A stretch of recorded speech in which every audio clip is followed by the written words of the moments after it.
Alright, this is an original Tales for a Story, and honestly, this one took a turn I did not expect. Alright, let's get into it. My parents said, "We are done raising your mistake. Get out and never come back." Then they kicked me and my 5-year-old out in the middle of a snowstorm. 3 hours later, there was a knock at their door. They opened it and started screaming. If you're wondering how orange juice turned into homelessness, same. It was 10:45 p.m., the kind of late where the house was asleep and quiet, and the snow outside was doing that aggressive sideways thing like it had a personal vendetta. My daughter Zoe couldn't sleep. Not, cute toddler can't sleep. She was 5. She had opinions now. She had questions. She had the emotional range of a tiny CEO who just discovered corporate betrayal.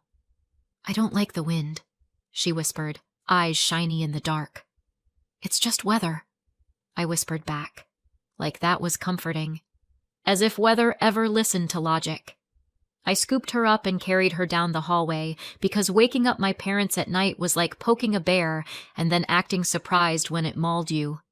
The house was tense even when it was quiet. It was that kind of quiet that didn't feel peaceful.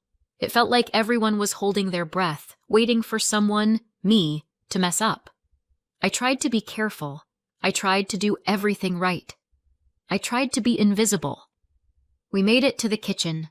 I flipped on the smallest light, just enough to see. I moved like a thief in my own house. I poured Zoe a small cup of orange juice because it was the one thing that usually made her settle. It felt like a tiny, harmless solution. Lights on equals problem, footsteps on the stairs, a door opening upstairs. A sigh, heavy with disgust, like I'd committed a crime by needing air. Mom appeared at the top of the stairs, her voice sharp and tired in that special way that meant it wasn't about the moment, it was about me. "What are you doing?" "So he couldn't sleep," I said quietly. "I'm just—" My sister Savannah appeared too, hair messy, face already irritated like she'd been woken from a life of luxury by peasants. Savannah was 17, which is old enough to know better and young enough to think the world owed her silence. She squinted at Zoe like Zoe was a bug on her shoe. "Are you kidding me?" Savannah hissed. "I have school. Some of us actually have plans." I apologized automatically because that was the family religion. Apologize first, explain never. "I'm sorry," I said. "We'll be quick." Savannah stepped farther into the kitchen, arms folded, and said, very calmly, like she'd rehearsed it, "Can you please just keep it down? It's late." Zoe's hands were small and clumsy, shaking. She reached for the cup. Her fingers slipped. The cup tipped. Orange juice spilled onto the carpet. One beat of silence. Just one. My brain instantly went into fix-it mode. Towels. Paper towels. Something. Anything. It's juice. It's not acid. It's not blood. It's not... Dad's footsteps hit the stairs hard enough to make them creak. Mom gasped like the house had been stabbed. Savannah went cold and disgusted. "Are you serious?" I dropped to my knees with towels. "It's okay. It's fine. I'll fix it," I said, talking fast, talking small, like if I made myself tiny enough the moment wouldn't hurt us. Zoe's lip trembled. "I'm sorry. It's okay," I whispered. "Baby, it's okay." Dad moved like he'd been waiting for this, like he'd been sitting there his whole life, waiting for orange juice to give him permission. "I'm done," he said. "I'm done with this." Mom backed him immediately. "This house is not a daycare. We are sick of your mess." "I'll clean it," I said. "It was an accident. She's 5. Savannah added fuel like she always did. "She can't even control her own kid." Dad's eyes fixed on Zoe for half a second. Not like she was a child, like she was evidence. Then he said it. All of it. In one clean hit. Like the sentence had been living on his tongue for years. "We are done raising your mistake. Get out and never come back." For a second, My brain just stalled. Because what do you do with that? What do you do when someone says your child is a mistake like it's a fact? Like it's a stain? I stared at them from the floor, towels in my hands, orange juice soaking into the carpet like a crime scene. Dad. My voice sounded far away. It's snowing. It's a storm. Where are we supposed to? I don't care, he said. Mom didn't look at me. She looked at the carpet. Like the carpet was the victim. I kept thinking, they don't mean it. They'll cool down. Any second now someone will stop this. Any second now Mom will sigh and say, fine, just tonight. Any second now Dad will come to his senses. Nobody stopped it. Dad grabbed bags like he'd practiced this in his head, like there was a checklist and he'd finally gotten to use it. Mom yanked Zoe's coat off a hook and shoved it toward me like evidence. As Dad shoved a bag at me, he twisted the house key off my key ring. He curled it in his fist and said, "These aren't yours anymore." I felt the air leave my lungs. "Just let us stay tonight," I said. "Please. I'll sleep in the car in the driveway. You will not," Savannah said, voice tight. "You're not staying here." Mom didn't look at me. Savannah watched. Too calm. Too satisfied. Dad opened the door, cold punched in like a fist. Snow blew sideways into the hallway. Zoe whimpered and pressed into my side. They pushed us out like we were trash that needed taking out before morning.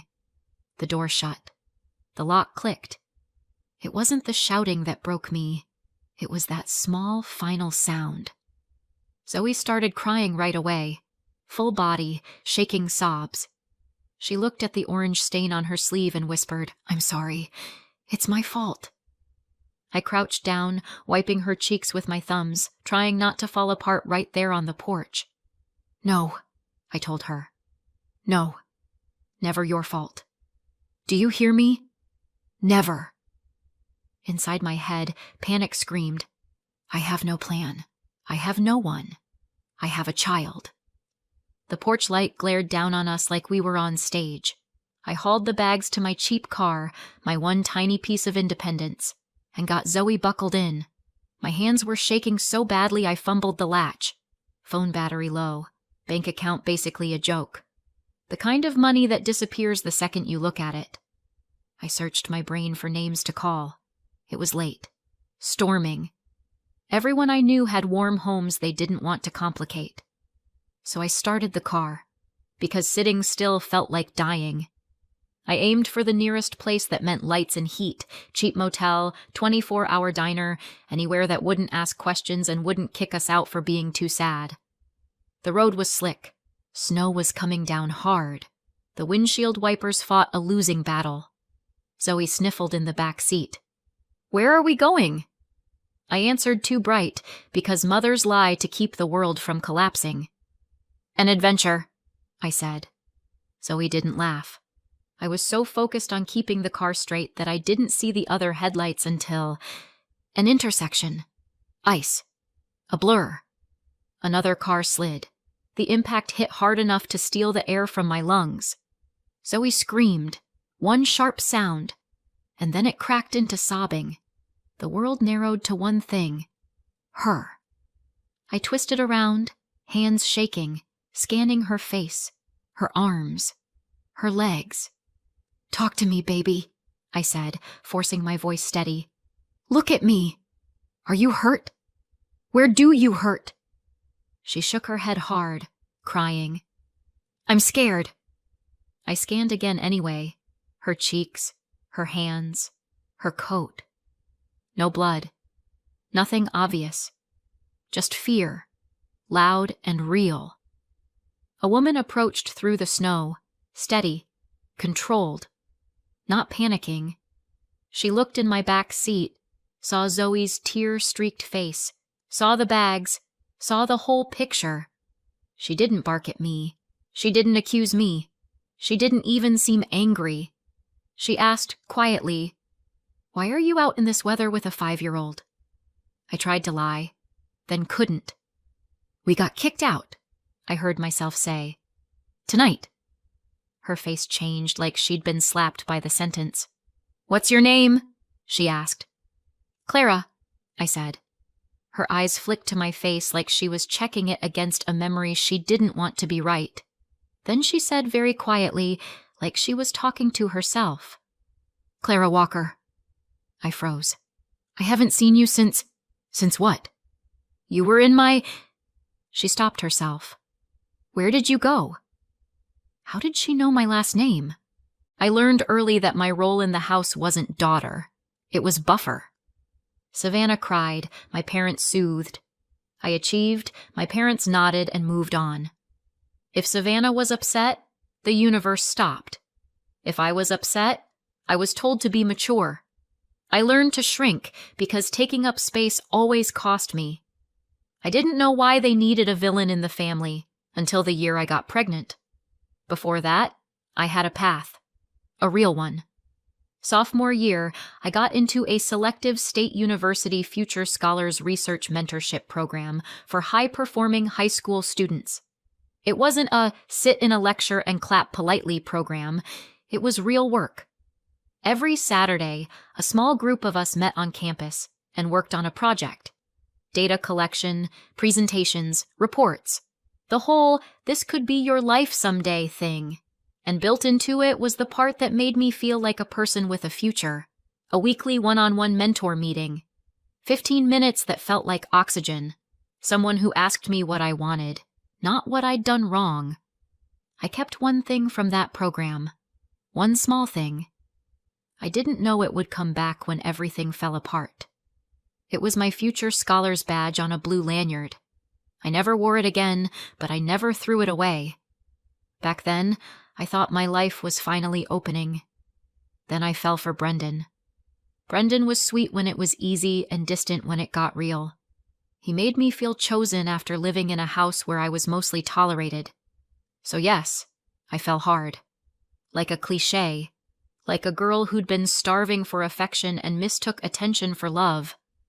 When I found out I was pregnant, my first thought wasn't fear. It was, I can still do this.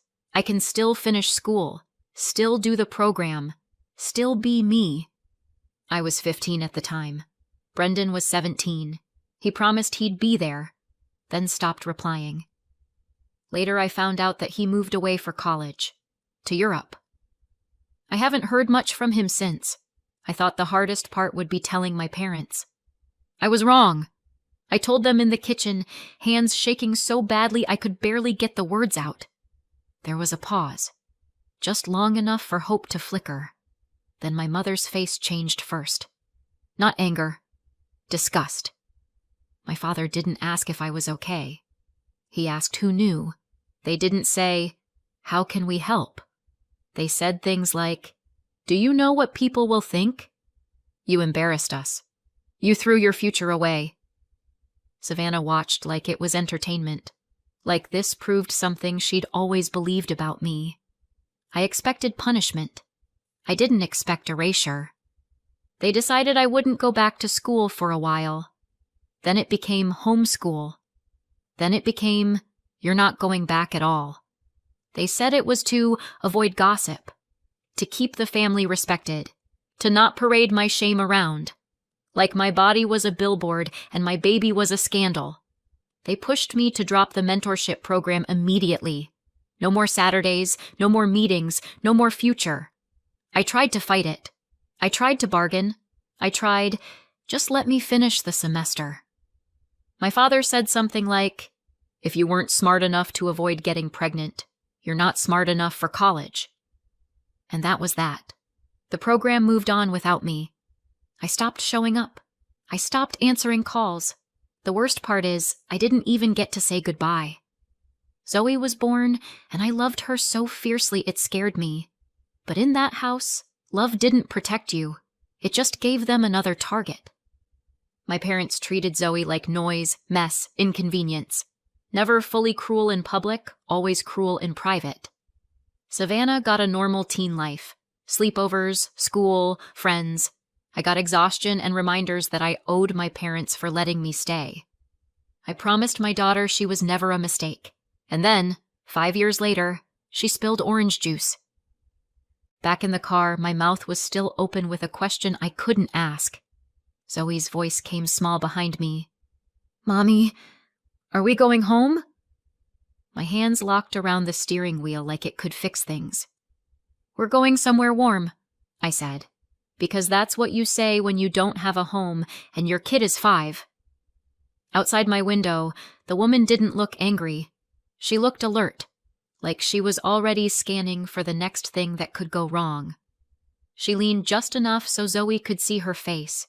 Then her eyes flicked over Zoe, seatbelt, cheeks, hands, quick, checking, not lingering, and she looked at me. "Is she hurt?" "No," I said too fast. "I don't think so. She's just scared." Zoe made a small broken sound that confirmed it. The woman nodded once. "Okay." My heart was still trying to climb out of my chest. Snow hissed across the glass. "I'm sorry," I blurted. "I didn't see you. I was—" She cut through it like she'd heard panic before. "It's a bumper," she said. "Don't worry about it." I stared at her. Most people worry about bumpers. Entire neighborhood feuds have started over less. "I hit you," I said, because my brain needed reality acknowledged. Needed someone to be mad so the world made sense.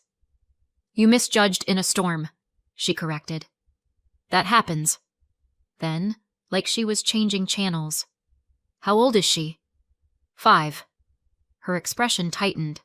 Not at me. Not at the dent. At the 5. She looked at Zoe again. "Hi, sweetheart. What's your name?" Zoe hesitated. Looked at me like she was asking if we were allowed to speak. "Zoe," I said for her. "Her name is Zoe." The woman nodded. "Hi, Zoe. I'm Simona." Then she looked back at me. "Clara, where were you headed?" "A motel," I said, and it sounded pathetic the second it left my mouth. "And after that?" she asked. My throat tightened. "I don't know." She didn't judge me. She didn't pity me. She just waited, like she could tell the truth was right there and she didn't need to chase it. I swallowed. My voice came out small. "My parents kicked us out," I said. "Tonight?" Something shifted in her face. Not surprise. More like anger deciding where to land. "In this weather?" she asked, voice quiet. I nodded once. Zoe made a small whimper behind me, like she understood enough to be scared. Simona exhaled through her nose. Then she said very calmly, like she'd made a decision that didn't require my permission. "Okay. You're not driving anywhere else tonight." "I have to," I said automatically. I don't have—" "I heard you," she said. "You don't have anywhere. That's why you're not driving."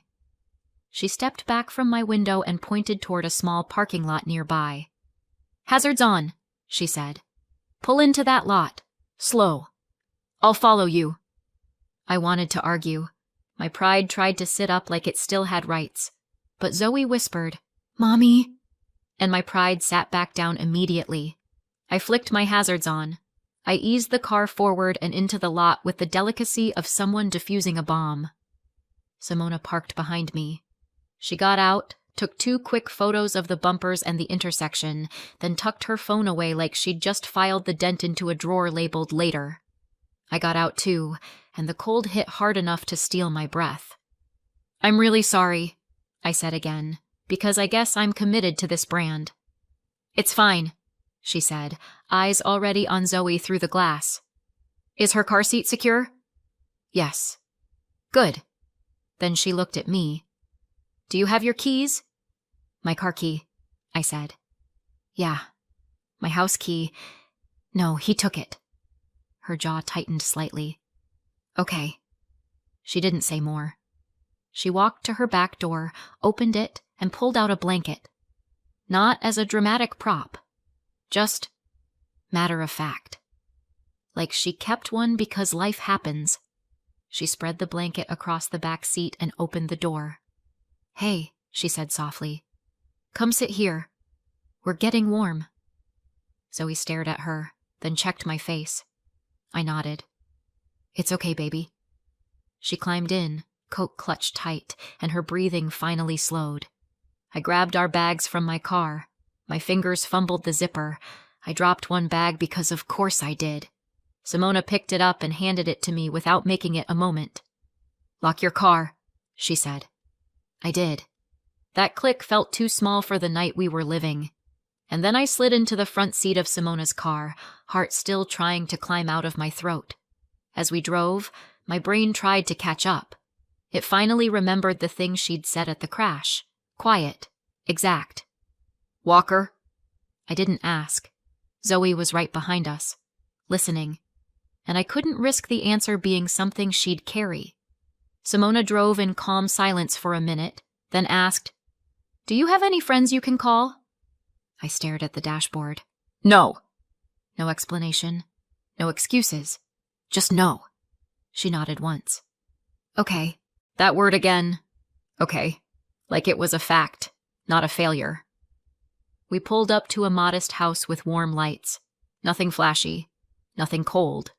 Just stable. Inside, heat wrapped around us so suddenly my eyes stung. Zoe sagged under the blanket the moment the door shut, like her body had been holding itself together on pure fear. Simona disappeared for 30 seconds and came back with thick socks and a mug of hot chocolate that smelled like it had actual effort in it. Zoe blinked up at her. "Are you nice?" she asked, because 5-year-olds have no filter. Simona paused like she was choosing her words carefully. "I'm trying," she said. "Is that okay?" Zoe looked at me. I nodded, throat tight. "Yeah, baby." Simona turned to me. "Sit." I sat on the edge of the couch, still in my coat, still braced for yelling that never came. The house was quiet. Soft lamps, books, a neat stack of mail, one coat on a hook, the kind of quiet that doesn't feel like a trap. My hands wouldn't stop trembling, so I opened my bag just to give them something to do, and the blue Future Scholars lanyard peeked out. My face went hot. Of course I still had it. Like some embarrassing little souvenir from the life I didn't get to live. I shoved it down fast, like hiding it would hide the fact that I used to be someone with a plan. Simona's eyes flicked to it anyway. She didn't say anything, but she went still. Just for a beat. Then she stepped into the light by the kitchen doorway, and my brain finally did the thing it should have done earlier. Her posture, her voice, the way she looked at me like I mattered. My stomach dropped. "No," I whispered. Her expression softened. Sadness, maybe. Or relief. Or both. "It's me," she said quietly. "Dr. Carr." The room tilted. Dr. Simona Carr. My mentor. 5 years ago.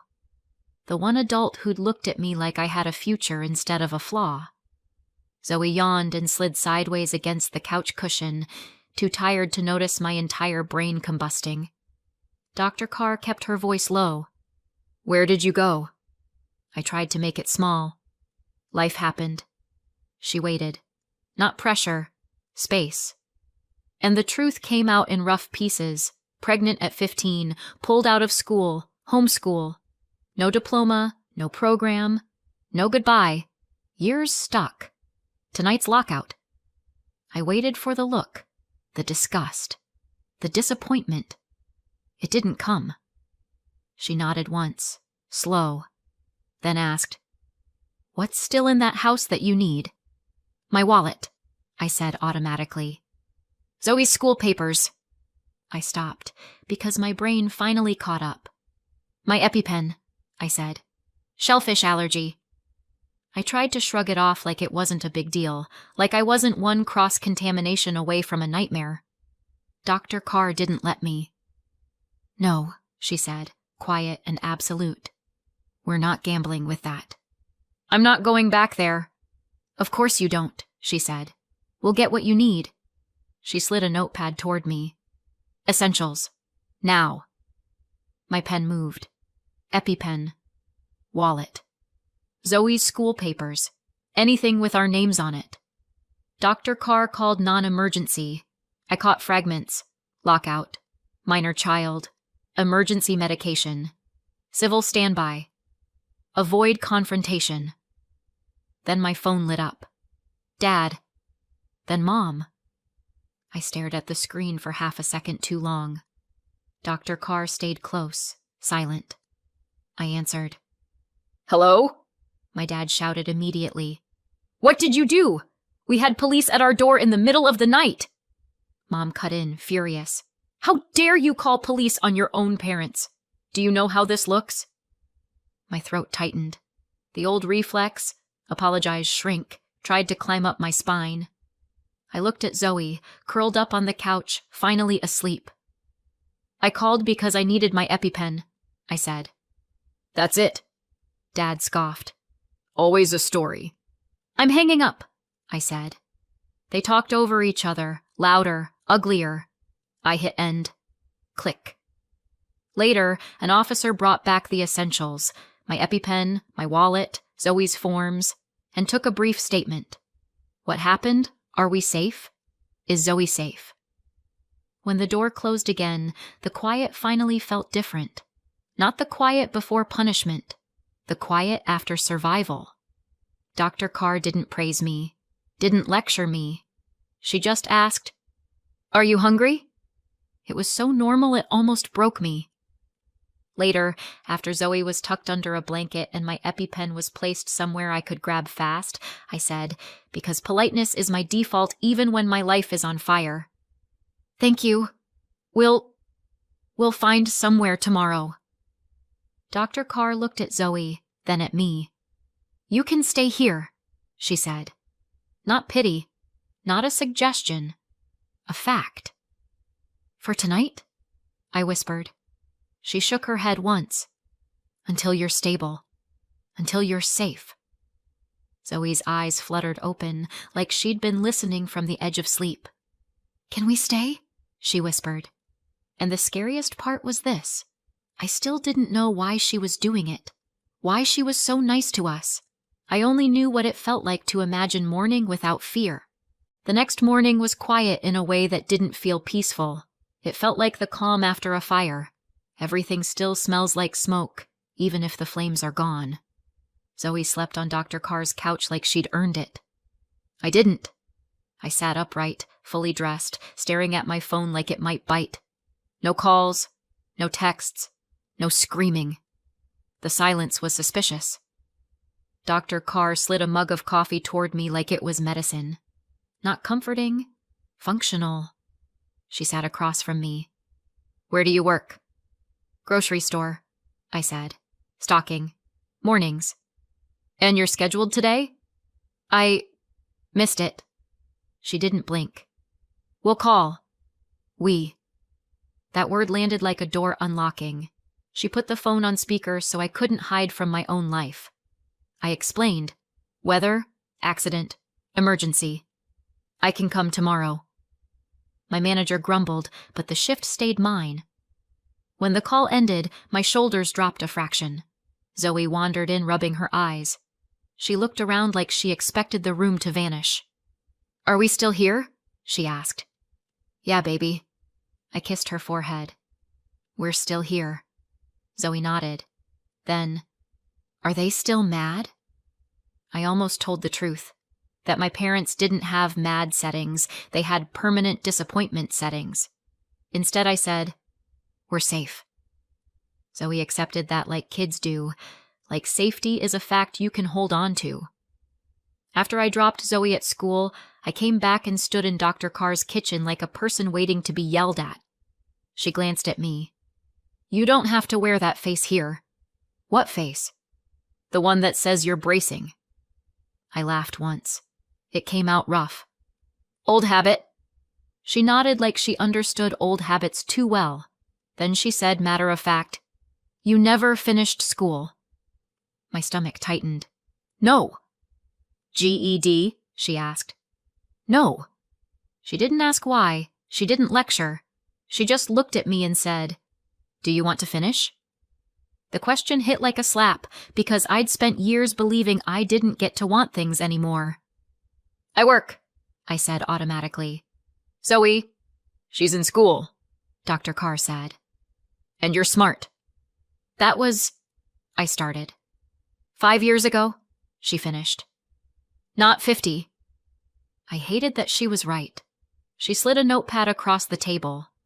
Not a motivational quote. A plan. 2 hours a night, she said. 4 nights a week. We start small. We don't negotiate with shame. I stared at the notepad like it might explode. And if I fail? I asked. Then you take it again, she said, like gravity was optional. That was the moment it stopped feeling cozy. It felt like rebellion. Not dramatic rebellion. Quiet rebellion. The kind that looks like a grown woman opening a math book and refusing to believe the voice that says she's too late. My schedule became ridiculous on purpose. Work early mornings, Zoe's school drop-off, study at Dr. Carr's table while Zoe colored beside me, dinner, bath, Zoe's bedtime. Then another hour with a book I'd been told I didn't deserve. Some nights I wanted to quit. Not because it was hard, because it made me angry. Angry that my parents stole my education and called it discipline. Angry that I had to rebuild what should have been mine the first time. The first time I passed a GED practice test, Zoe cheered like I'd won a championship. "Mom is smart," she announced. I snorted. Mom is stubborn. When I passed the real test, I cried in my car in a parking lot like a person with excellent emotional regulation. Zoe asked why I was crying, and I told her, happy. And she said, oh, like happy crying was normal. Then community college.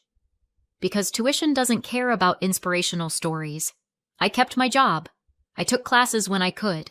I learned to live in the space between not enough time and do it anyway. Dr. Carr didn't rescue me with speeches. She showed up with logistics. A ride when my car wouldn't start. Babysitting when Zoe got sick and I had an exam. A calm email when a professor acted like accommodations were a moral failure. I didn't become fearless. I became practiced. Then I transferred back to State University. Walking onto campus felt like stepping into an alternate timeline, one where I hadn't been erased. And there, on a random weekday, I saw the building where future scholars used to meet. My stomach flipped so hard it felt like the past had hands. Dr. Carr didn't say anything. She just walked beside me. Student-parent life on campus was brutal. Everyone acted like you could be a perfect student if you just managed your time, as if time management includes materializing childcare from thin air. I met other student moms in quiet panic, always apologizing, always one emergency away from dropping out. So I started helping. Small at first.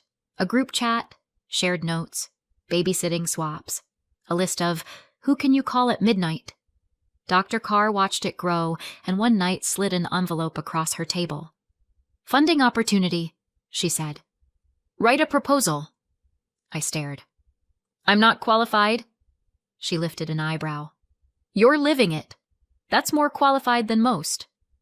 So I wrote it. We got the grant. Then another. The first time a mom told me, this kept me enrolled.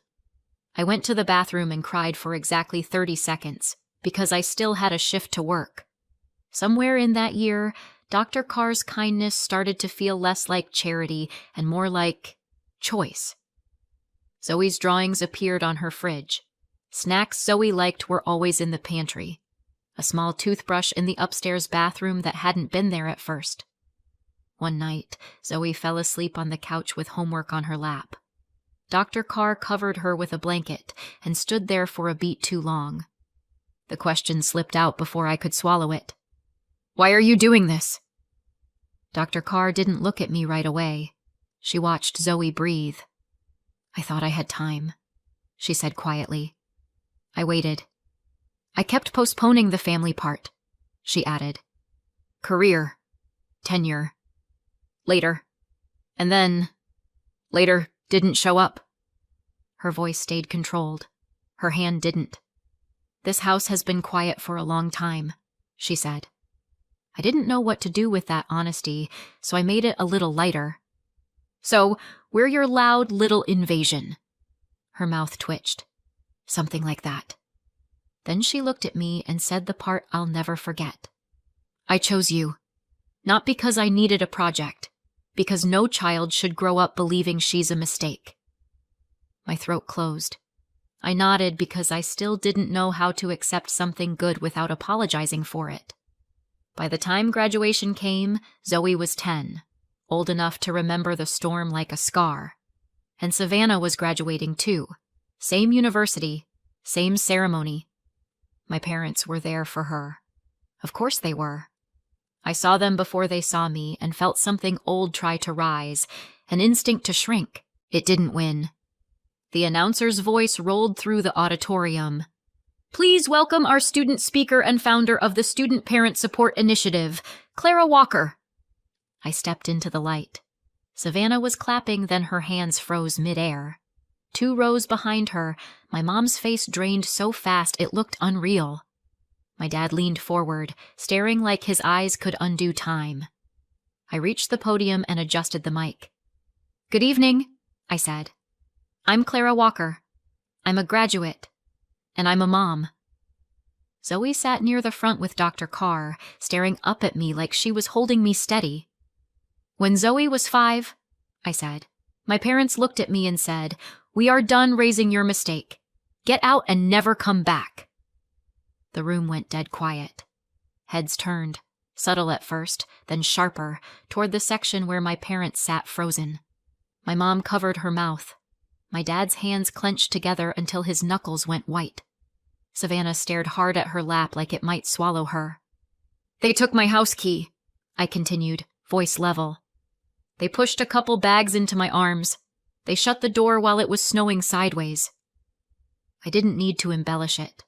The truth carried itself. I sat in my car with a child asking me if we were going home, I said. And I had to answer like a mother even when I felt like a scared kid myself. You could feel the room change. People weren't politely listening anymore. They were there. And that same night, I got into a minor car accident, I said. Nobody was hurt. But I remember thinking, of course. A few uneasy laughs, because pain plus timing is comedy's darker cousin. The woman who got out of the other car didn't care about the bumper, I said. She asked me one question. Where are you going? I paused. I said, I don't know. Silence. Heavy. Real. She took us home, I said. She gave us a home. I turned toward the front row. That woman is Dr. Simona Carr. Applause hit fast. Dr. Carr didn't stand. She just nodded once, eyes bright. That's why this initiative exists, I said. Because being smart doesn't matter if you don't have childcare. Ambition doesn't matter if one sick day can knock you out of school, and nobody should have to choose between feeding their kid and finishing a degree. I let it land. If someone has ever called you a mistake, I finished, voice steady, they were wrong. I stepped back from the mic. The applause rose, stronger now, not polite anymore. My mom was crying openly. My dad stared straight ahead like the floor had shifted. Savannah still couldn't lift her hands to clap. For the first time in my life, they didn't get to control the story. Afterward, they found me. Of course they did. Tears. Apologies. The sudden desperate need to rewrite history into something softer. I didn't raise my voice. I forgive you, I told them, because I didn't want poison in my body forever. But I'm not coming back. They tried family is family. I looked at Zoe, then at Dr. Carr. No, I said quietly. Family is who shows up. And I walked away. Not angry, not triumphant, just done. Because my life wasn't a punishment anymore. It was mine. Everyone loves to say, but they're your parents, until they're the ones getting thrown out in a snowstorm. I forgave them. I just didn't hand them access to my life. Reconnect or no contact. What would you choose? Comment below. And subscribe if you want more.